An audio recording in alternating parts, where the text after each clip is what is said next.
Hey folks, this is Jamie again with Seven Stands Farm, and we've got another treat today. We're back out at Stone Mountain Kikos with Dr. Fred Brown, a good friend of mine, and he's helped me do some forage. Some of that Sorghum Sudan that you've seen on a couple of my videos that hasn't really turned out well, but his has done tremendous. And today we're going to talk about how you can feed your goats kind of on a cheap way and get tremendous nutrition out of it. When I say cheap, we're just talking about cheaper than if you go buy a sack of grain. He's going to show us his forage. It's Sorghum Sudan, some millet.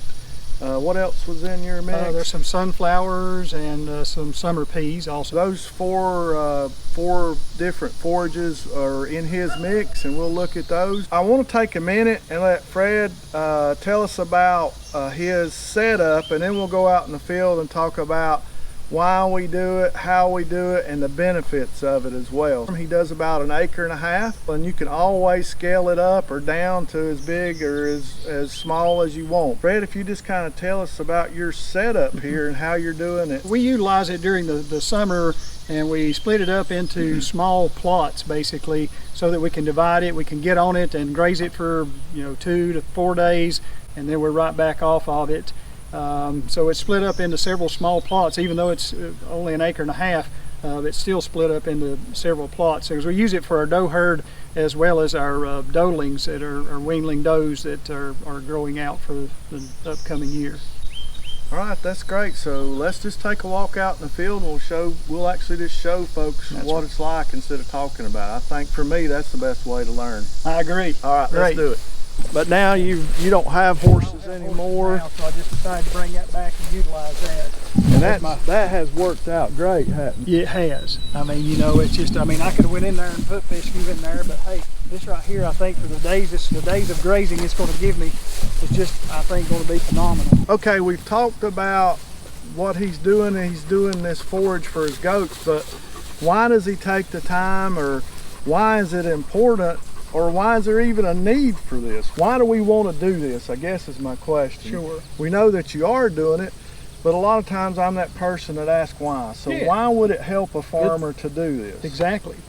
Well, I'll kind of start with the main reason that we do it here on our farm. Here in North Carolina, our main pastures that we have are fescue-based pastures. Right. So fescue goes dormant basically in the summertime, and the nutrition quality decreases dramatically. So by supplementing through the summer months with the summer annual forages, we're able to provide a really high quality forage that's in the vegetative state, therefore increasing the nutrition value, the nutrient availability for the forage at the particular point in time. Right.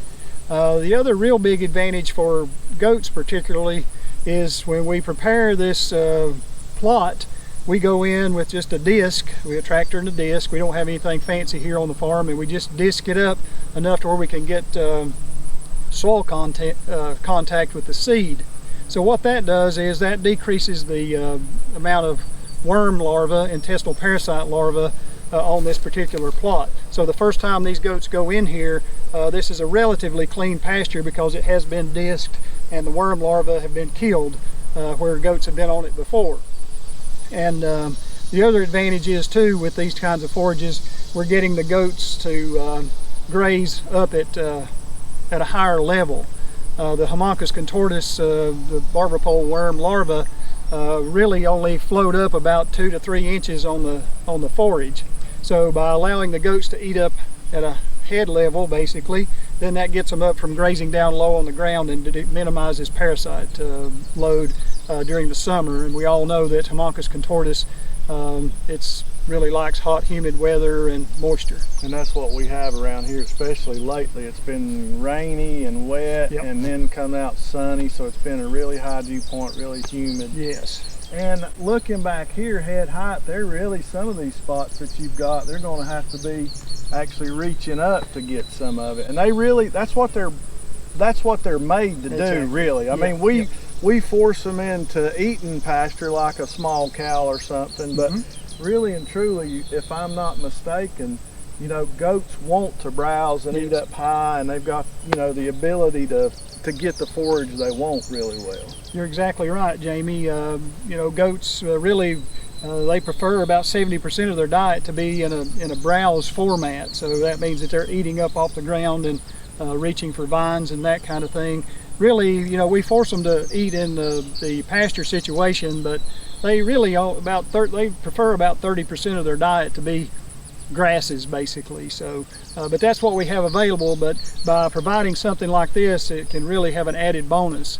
The other added bonus is, you know, we're getting the proper body condition score back on our does as we're coming close to breeding season. So, you know, this is very coincidental as far as the timing, but summertime, after we've weaned our kids off our does are typically pulled down in the lowest body condition that they're going to have. So by providing this, we can really increase the body condition on our does, therefore helping going into breeding season so that we hopefully have a higher kidding percentage come next January and February. So you're actually doing two things, good nutrition, body score, but in the goat world we kind of call it flushing, is that correct? Where you're able to put them on this really high nutritional or high quality forage, which then gets them back in better condition. And can you kind of just quickly touch on what the expectations of that is? Right, so flushing, as far as nutritional flushing, it refers to increasing the plane of nutrition.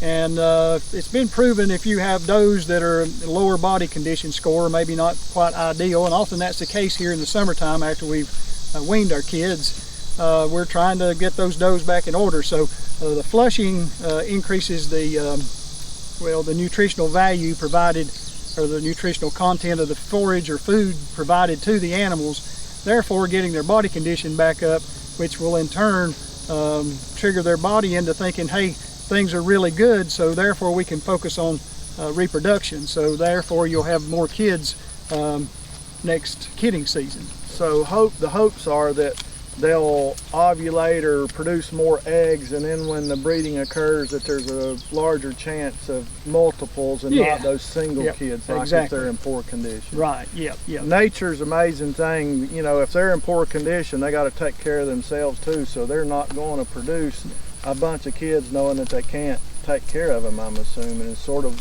in layman's terms, that's what I think of it as. Exactly. You know, you got to take care of body first, and then reproduction comes secondary. So if you're in poor body condition, then you're not going to be, particularly with the doe, she's not going to be releasing a lot of eggs. So therefore you have a higher proportion of singles. And, you know, we all would like to have good hardy twins each year. Absolutely. Twins is what we want. Right.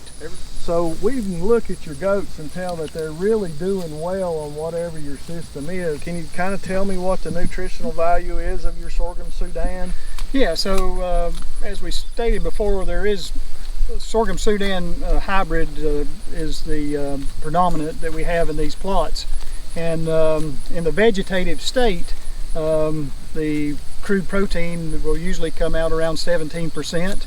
And also the TDN, or the total digestible nutrient value, will be up around 70, and that's really phenomenal as far as the digestibility and the availability of the nutrients that we have available for these does as we're getting them ready for fall breeding. So just for me and for people that might not understand TDN, total digestible nutrition, the way I understand it, and correct me if I'm wrong, is that with that 17% protein, actually the goats and the animals are able to get the full 70% of that, the protein that's there, sort of. Is that kind of like what it is? Or? Yeah, I think in a nutshell that's the way it works. Basically, it just of the available nutrients that are in this forage in the vegetative state, the total digestible nutrients is about 70. So therefore, out of all the nutrients in there, they can absorb that and utilize it. So as your TDN moves down, then usually the fiber or the moves up in the plant, and the more undigestible portion is there, therefore can't be utilized as well as in the animal, as with where you've got something that's in like a 70 TDN is a really high availability for the nutrient value for this particular forage. So you need to look at protein and nutritional value or whatever, but you really need to pay attention to the TDN. You could have something that's really great in protein, let's say, but they're unable to just say 30% of it. They're really not getting the best forage. They'd have to eat, you know, what, 3 times as much of that as they would of this to get the same amount of nutrition. Yeah, that's right. Yeah, because you can have a X protein, whatever that might be, but if your TDN is down in the 30s and 40s, then it's not very digestible, which typically means that it's got higher usually lignin values and just the fiber, the cellulose and all that. That's the non-digestible stuff that's in there that they can't utilize. Okay. You know, the fiber is very important as a scratch factor in the rumen of ruminant animals, because that's how they're designed. Right. You know, the microbes, the bacteria, the protozoal, and all the microbes in the rumen, you know, break down the forage into volatile fatty acids, so therefore it can be absorbed by the animal. Right. Yeah. And you need that fiber and those long fibers and stuff to make that rumen continue to work, is my understanding. Yeah, it keeps the rumen healthy. But having a high TDN and still being able to get that too is an actual plus. Yes. 70% then is really good. Yeah, it is. You said at one point that over, what was the percentage? Yeah, if anything above 60 on your TDN really means that the digestible nutrients are very good. So you're doing great, or we're doing great. I've planted some of it, haven't had this success, but just like we've said before, even in my failures I've learned, so I figured out why mine didn't do well and what areas it's not doing well, and I'll plan a little different section next year and hopefully have, you know, this much or this nice of a exactly crop. You know, farming's a learning process. Oh, absolutely. We just you know, experiment with things, and I'm just sharing what has worked for me, and I know other folks out there in the goat world that I've talked to have, you know, do this a lot and have had very good success with it. Yep. You can tell they're kind of grazing on the overseed out into the edge of the pasture. Yeah, it's falling out where it got distributed out here. They're coming along and picking that up now. Yep. All right, that's great. So let's go inside and look at what has been grazed and how long they were there. And you've actually got this plot we'll talk more about has been grazed in the regrowth we've had on it. I think that'd be a great thing. Exactly, yes. So what I want to show you now is how Fred's got it set up. He has this pasture, this section that used to be utilized kind of a dry lot for a couple of horses. He was a horseman at one time, and I think you don't do horses anymore. Not now, no. So it's about, I don't know, 40, 50 foot wide, looks like, and I don't know how many 100 feet it is, but it's about 3/4 of an acre total. And at this point he divides it, and for this section, the upper section, there's a gate that he allows those goats in, and then this section has another gate. The reason he sections it off is it gives an opportunity to graze one section, and then after he's feels like, you know, that it's got enough grazed off of it, that it's low enough, and he moves them to the second section. That second section grazing gives time for the first section to come back.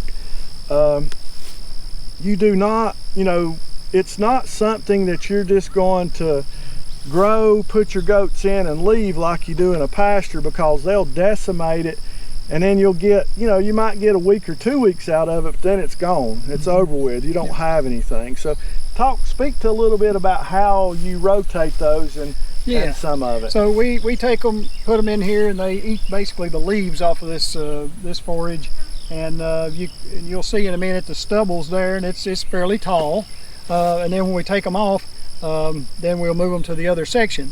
Well, by allowing this annual forage to have enough stalk there to regrow, it wants to regrow, and that's the advantage of annuals, what we call annual forages, which means they have one season to grow, whether it's a summer annual or what we call a winter annual. They have one season to reproduce or make seed. So we take advantage of that because we go in and graze it, but it says, hey, I've still got time left. So it'll really put out the leaf again and put out a lot of forage in a short amount of time. And that allows us to utilize that for our animals. All right, so let's go in and look at the side that's been grazed, and we'll talk about kind of what to look for There's no definite X amount of days. It's all relevant to the number of goats you have and to the amount of acreage you have. So it's something that you're going to have to play with. And if I could say anything, and I believe you would agree, is be more on the conservative side the first time or two at least, and pull them off earlier than maybe what you think it is, so it'll have plenty of time to regrow. But yeah, we'll show you some of that. We'll talk or speak more to that as well as we're doing it. And I recommend while you're grazing it that you go look at it every day. See how they're progressing through it. You'll be able to kind of gauge as you go along, because as Jamie said, there's no exact rule of thumb. There's some generalities, but you need to check it every day and kind of observe how they're utilizing it. So let's go over here and look at some of these, the area that's been grazed. This is his temporary fence, and that's all he has is a 3-wire temporary between the middle of this section to prevent goats from getting from one side to the other. This section here has just recently been grazed. It's the first time that this plot has been grazed. And I had 18 does on this small plot. They were on here for 4 days, very happy grazing. And you can see that they have taken most of the leaves, larger leaves off of all of this. And this particular plot was planted on June the 1st, and today is July the 26th. This could have probably been grazed a little bit earlier, but I actually was on vacation, so it kind of threw me back a little bit. So, but yeah, this will come back out and look like this plot that you're going to look at here in just a minute, in just a matter of somewhere between 7 and 14 days, depending on the rain that we get. It's plenty hot, and it likes it hot, but we have to have the moisture to go with it. Right. So just to clarify too for people, I can see questions in the comments coming up. When you say you run 18 does in here grazing, do you pen them in here, or do you allow them to come out in the field and back as they want? Yeah, good question. So no, I allow them. I've got my main pastures sectioned off, so they still have a section of grazing on grass if they want it. But I'll tell you that they I haven't seen them in the fescue pasture that much while they have access to this. So but yes, they do have access. I don't just completely close them on here. All right, that's good to know, because I think people might have that question. Yeah, so, but they love it, and they'll freely go to it. Yeah, you won't have to make them go into it. Once they find it, yeah, you don't have to do any more for sure. I can tell you from what little bit I had come up, they really like it. Yep. And the reason they're not really here right now is that it's hot and they're in the shade, and they've already came in this morning and filled the rumen, and they're kind of resting and chewing their cud, staying in the cool, I think, right now. And then they'll come back in the evening. Oh yeah, morning and evening they'll really hit this hard. They're smarter than Jamie and I. We're out here sweating to give you folks some information. Exactly, it's hot out here today, but hopefully this will help you out a little bit. So now I'm gonna turn the camera around and show you a section. If I'm not mistaken, correct me, this has been grazed one time. This particular section has already been grazed this season. Had the 18 does on here for, it was 3 to 4 days. They were pulled off on July the 14th, and today is July 26th.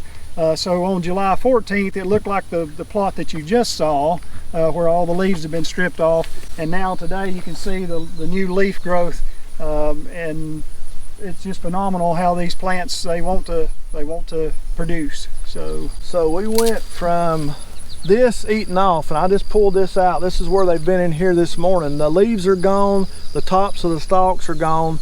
12 days later, you're looking now at this beautiful forage. It's just amazing to me, in 12 days while he was gone on vacation. I bet when you got back, you're kind of amazed at the growth too. Exactly. Surprised. Yeah, I was very pleased, let me say, because I was like, what's it going to look like when I get back? And sure enough, I'm like, it's ready to graze again, which is awesome. So 4 days here, right? You think 4 or 5 days, maybe? It's really high, so you get it, I would say at least 4 days here. Yeah, we'll get at least 4 days here. You might get a day or two more. Yep. And then will this be ready to graze, or do you think you might have to give it another week or I think something? we'll probably have to give this probably 10 days, I'd say. But I'm saying 10 days we'll be able to come back on it. So we'll get 4 days to 5 days here, and then completely off of everything for about 5 days. And then they're back in here grazing, and then you'll probably be able to go 5 days here, and then this will be ready in that same rotation constantly until probably what month you think? Until about, in September is when we typically plant our winter annuals. So it's sometime in early to mid-September is typically when we will be disking this and putting in our winter annuals. I want to actually show you guys, take you down here and stand in some of this. I want to show you how tall this has grown in 12 days. But remember, it was eat down, and I think Fred has a picture. I'll try to overlay that picture in here of how this first grazing was done, how the first grazing looked after it was over. But so you can see I'm 6'1", and if you raise the leaves up, we're looking at 5.5 or 6 foot of forage. And as it gets down, it just looks to me like it's doing better and growing taller. So again, Sorghum Sudan, great TDN, great protein factor, wonderful nutrition, and it loves to grow in the hot weather, and that's what we have. And if you have hot weather, as long as you can get a little bit of rain on it, I think it would forage well. I know it's good for goats. Some people forage it on cattle. Yeah. What about a sheep? Could it do it? Sheep are ruminants. They could grow, you know, anything I assume that's a ruminant can get nutritional value out of this. If you're not a goat farmer and you farm something else, you can still get value out of annuals, not just summer, but the annuals as it comes along. This is a poor area here. This is where there was no compost. The ground's hard as a brick, and I'm surprised it's done as well as it has. So this right through here, which you can see, but it should get better. Yeah, as you keep doing it, it'll get better. Right? I'll always disc the roots in and everything, you know. And this, if nothing else, when you go back and disc it in, you're putting this organic matter back in the ground. So you're adding that over and over, you know, and with our winter annuals.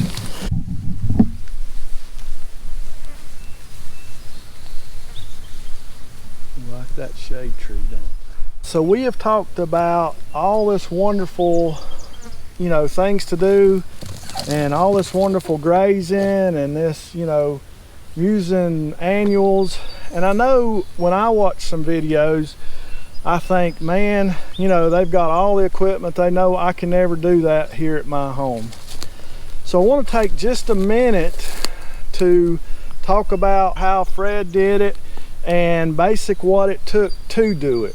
All right, so he's going to explain kind of how he did it and simplify it as much as he can, and show you, I think, that anybody can do it on any scale they want to. Yeah, so here at Stone Mountain Kikos, I mean, we don't have any large equipment. I do have a tractor and have a disc. So the way I prepare my plots is by just disking them. I don't plow them or anything like that. I just use a disc. I have to go over it several times to break up the hard crust and that sort of thing, and get the organic matter back into the soil whenever we're, you know, going over an existing crop. You have to make several passes, but you know, we use that to prepare the ground. I don't have a fancy cultipacker or a seeder or anything like that. And then once I get the seed bed prepared just by disking it up, then I just broadcast the seed.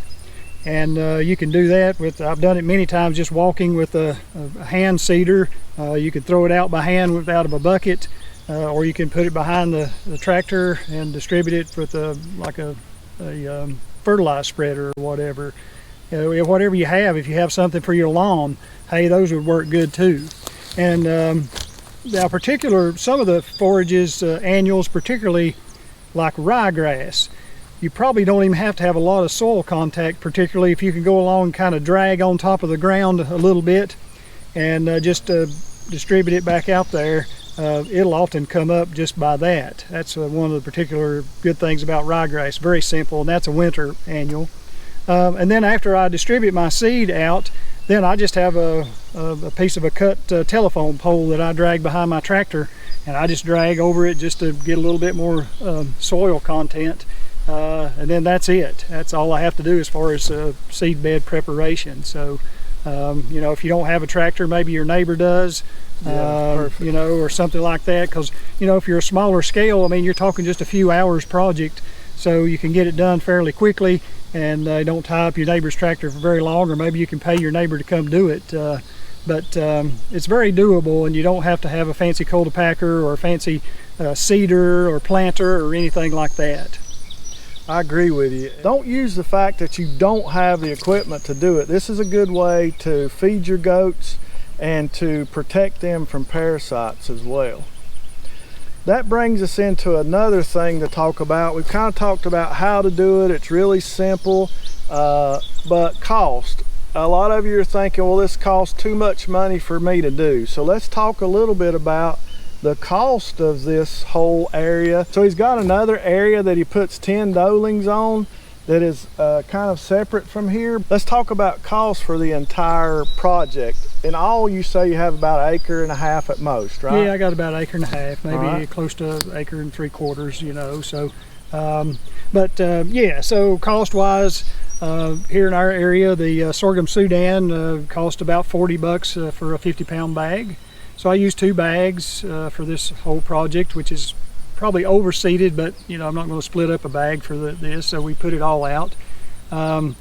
And we put some 17 down when we initially planted it. Only was right at 150 pounds for the entire acreage. And then we came along after it came up about a month or so, about a month later, and we put out some nitrogen, some 3400. I put out 2 bags of that, so 100 pounds. So right now we have just under, right at just under $200 in this whole project. I probably will come back around the 1st of August, another week or 2 here, and put out another probably 100 pounds of 3400. So that'll add about another $40. So I'll have just, you know, under $250, not including, you know, tractor fuel and my labor time. But it's a fairly short project that you can do in a day or half a day on a small scale. It's really a doable project for most anybody. It just has to take a little bit of looking around and belief in what you can do. So it doesn't take a lot of expertise. You don't have to be a professional farmer. Believe me, I'm not.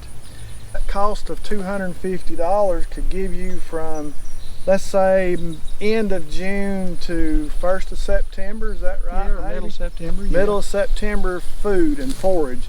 Every 10 days they're able to come back in and graze on this. And there's no way for $250 if you had to supplement, you know, 18 goats on the pasture wasn't good or for whatever reason, there's no way you could buy a sacked grain and supplement those goats for that kind of price. Would you agree with that? I agree with that. Plus, you know, we're utilizing the natural grazing behavior, browsing behavior of the goats versus just, you know, dumping out you know, concentrate or sack feed. So yes, this does cost us. It's not zero cost. Right. But the benefits, the health benefits for, you know, the health of the rumen, body condition of your animals, better parasite control, all those things are just great advantages, particularly for our goats. Yeah, I agree with that totally. Anytime you can get them some type of natural forage that they like and you can get them up off of the ground grazing, you're going to really benefit their entire health from doing that. Yep. I think so for sure. Exactly. All this is great. There's one thing that I know somebody's going to leave in a comment or somebody's going to mention. There is a couple or one specific caution to using the Sorghum Sudan, and Fred's going to tell us about that and kind of tell us how we can prevent that and when we kind of need to terminate or stop grazing our Sorghum Sudan. Let me say that there are multiple summer annuals that are available. We're kind of focusing on the Sorghum Sudan hybrid today. Sun hemp, and as I mentioned, the sunflowers, millet. So those are some others that can be incorporated, summer peas. But one word of caution with any of your Sorghum Sudan or sorghum mixes is a toxicity that's associated with prussic acid production. So prussic acid is a chemical that's produced by the plant under stressful conditions. So those stressful conditions could come during severe drought, and you have stunted plants, you haven't had much rain, they're really trying to grow, but they'll put out the toxic principle of prussic acid. It also occurs when it frosts on a Sorghum Sudan type plants. So if it frosts on them, they will quickly start to produce prussic acid. So when the animals ingest prussic acid in the forage, it can cause what's equivalent to cyanide poisoning. So what happens is it binds to the oxygen in the bloodstream, and the oxygen can't be released to the tissues. So the animal becomes oxygen deprived and ultimately dies. So the thing there is just to be cautious that you're not grazing. You want to graze Sorghum Sudan when it gets up 18 to 24 inches tall. You don't want it to be stunted because of drought. And then if it is frosted, you better get your animals, or you better get them off before the frost. If it's just a frost that came and then it warms back up, really the prussic acid can be released in somewhere around 4 to 5 days. So if you wait, on the cautious side, a week, you can go back in and graze it after a frost. Here we don't really run into that very much because we typically start to put our winter annuals in about September, mid-September, and that's usually before our first frost. So that's not an issue for us here, but if you leave them in standing long enough up until your first frost, you do have to keep that in mind because you don't want to lose animals because of forage either. So that's just a word of caution on that. And there's a lot out there that you can read about pertaining to that. So yeah, we just wanted to make sure that you did know that there is a possibility for, or there is that need of caution. But if you manage well and you watch your weather and you watch your forage, then it should be something that's very limited and not be scared to death of. Would you agree with that? Exactly, yes. And don't let that scare you off, because it is a very good forage for that. And if you don't want to use Sorghum Sudan or whatever, sun hemp is a really good product. It puts out a lot of forage too, and will keep putting out. And plus, sun hemp actually is a nitrogen fixer. It'll put a lot of nitrogen back in the soil also. So, but we'll probably switch around and do some sun hemp at a later time. All right. So, Jamie, I think it's just important that people, we tried to make the important points. Right. The high quality forage, the availability and accessibility, the ease of planting relatively, yep. Fairly low cost, parasite control, which is utmost important in the goat world, and Absolutely. I'm very passionate about parasite control, yep. for those of you that know me. Yep. And but I think it's something that everybody can utilize if you choose to, and you don't have to have your whole acreage in annuals, and don't do that. Right, exactly. You need a mix of both, but I think this really shows, like you said, there's major benefits in it, and it's not that big of risk or cost to somebody to give it a try. Exactly. Anything else we've missed or you'd like to add about any of this before we sign off here? Nope. Enjoy your goats, and it's just another tool in your toolbox to utilize to have healthy goats, and healthy goats help you to have more profits. So that's what it's all about. Healthy goats are healthy profits. Yep. With sick goats, you don't make any money. Yep, that's exactly right. All right, folks, thank you very much for hanging out with us. We appreciate it. We hope that you've learned something here. We hope that you'll go out and try something new for your goats, your sheep, your cows, whatever it is that you grow. We hope that we've been a benefit to you.